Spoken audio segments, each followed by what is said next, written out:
아브라함 때에 첫 흉년이 들었더니 그 땅에 또 흉년이 들매 이삭이 그랄로 가서 블레셋 왕 아비멜렉에게 이르렀더니 여호와께서 이삭에게 나타나 이르시되 애굽으로 내려가지 말고 내가 내게 지시하는 땅에 거주하라.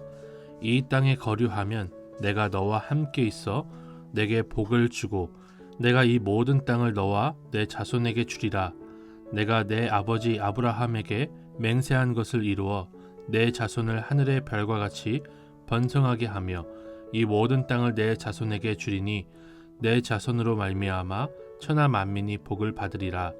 이는 아브라함이 내 말을 순종하고 내 명령과 내 계명과 내 율례와 내 법도를 지켰음이라 하시니라. 이삭이 그랄에 거주하였더니 그곳 사람들이 그의 아내에 대하여 물으매 그가 말하기를 그는 내 누이라 하였으니 리브가는 보기에 아리따움으로 그곳 백성이 리브가로 말미암아 자기를 죽일까 하여 그는 내 아내라 하기를 두려워함이었더라. 이삭이 거기 오래 거주하였더니 이삭이 그 아내 리브가를 껴안은 것을 블레셋 왕 아비멜렉이 창으로 내다본지라.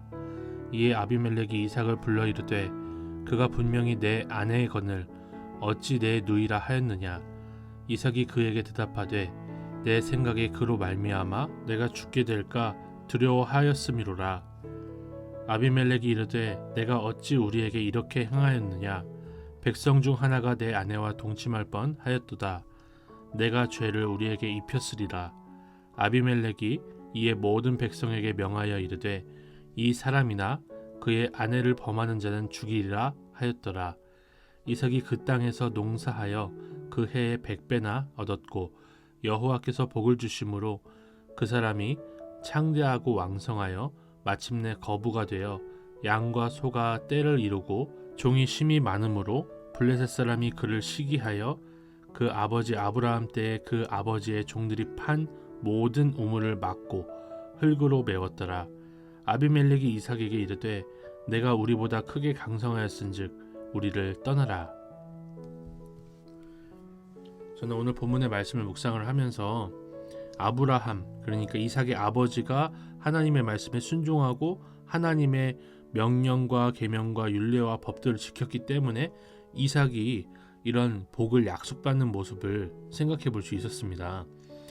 단순히 아브라함의 믿음이 이삭에게 갔고 아브라함의 언약이 이삭에게 갔다라고만 생각할 수 있는 것이 아닙니다.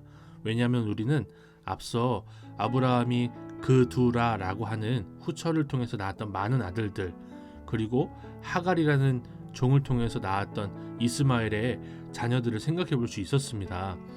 아브라함이 순종했기 때문에 부모의 복이 자식에게 물려진다라고 생각했다면 그들에게도 하나님께서는 이 땅에 거주하라 하셨어야 될 것입니다. 그런데 하나님은 이삭에게만 이 땅에 거주하라, 떠나지 말라라고 말씀을 하시는 것이지요.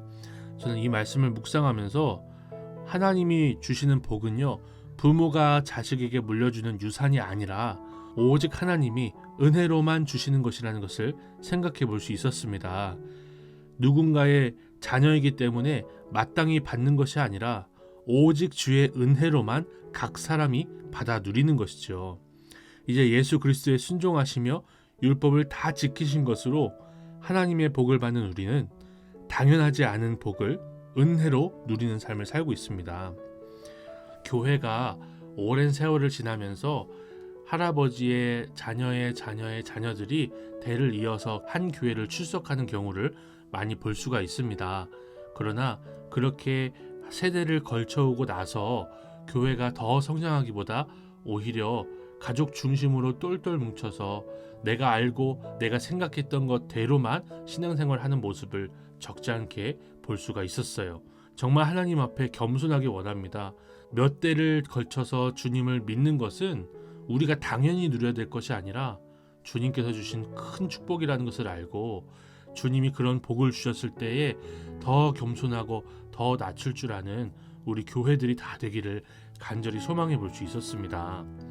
참 재미있는 부분이 있는데요. 이삭이 그랄에 내려가서 오랫동안 거주하면서 거짓말을 하나 했습니다. 자기 아버지 아브라함처럼 아내였던 리브가를 여동생이라고 속였어요. 그런데 거기에 오래 거주하였음에도 불구하고 사라처럼 다른 사람이 데리고 가서 결혼하지를 않습니다. 아비멜렉이 이삭과 리브가가 껴안는 모습을 보고 그제서야 그들이 부부라는 것을 알게 되는 그런 장면이 나오는 것이죠. 사라와 같이 출중한 미모를 가지고 있지 않았기 때문에 다른 남성들이 데리고 가지 않았다라고 볼 수도 있어요. 그런데 확실한 것은 적어도 이삭에게는 아리따운 여인이었다는 것을 확인해 볼 수가 있습니다. 이삭이 믿음의 사람으로서 농사를 열심히 져서 100배나 얻었다라는 본문의 말씀이 있습니다. 저는 믿음이 정말 일상을 잘 살아내는 것, 특별한 헌신을 하기보다 이렇게 아내를 아리답게 여길 줄 알며 열심으로 농사를 지어서 100배의 열매를 맺을 정도로 성실하게 살아가는 것, 이것이 하나님이 주신 믿음의 사람의 또 특징이 아닐까라는 생각을 해보았습니다. 굉장히 굴곡이 많고 대단한 스토리가 있는 삶도 하나님 앞에서 믿음이 있는 삶이라 할 수 있겠지만은 가정을 지키고 이렇게 성실하게 일상을 살아내는 것, 이것이 하나님 앞에서 우리가 살아내야 할 믿음의 삶이라는 생각이 들었습니다. 오늘 하루도 그러한 하나님의 백성으로 믿음의 사람으로 오늘을 살아낼 수 있기를 간절히 소망합니다. 하나님 아버지, 아브라함의 아들들 중에 아브라함의 순종으로 복을 이어나가는 것이 오직 이삭뿐이라는 것을 묵상하게 하시니 감사드립니다. 부모님의 유산처럼 당연히 받아 누리는 것이 아니라 오직 하나님의 은혜로 누리는 믿음을 소중히 여길 수 있는 우리 모두가 되게 하옵소서. 이삭처럼 가정을 지키며 주님 앞에 성실히 사명 감당하는 오늘 하루를 살게 하옵소서. 예수님의 이름으로 기도드립니다. 아멘.